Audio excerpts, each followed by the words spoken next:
తగ్గేదే లేదన్నట్టు ప్రత్యర్థులపై విరుచుకుపడే జేసీ ప్రభాకర్ రెడ్డి ఒక్కసారిగా ఇమోషనల్ అవ్వడం హాట్ టాపిక్ గా మారింది. ఇందుకే ఆయనకు వచ్చిన బాధ ఏంటి, ఆ కన్నీళ్ల వెనక కథ ఏంటి?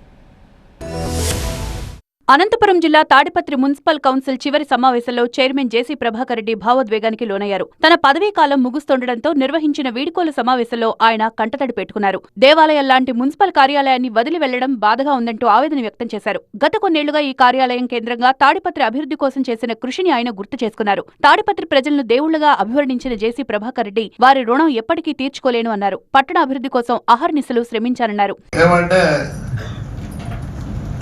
ఒక దేవాలయాన్ని వదిలిపెట్టిపోతుంటా.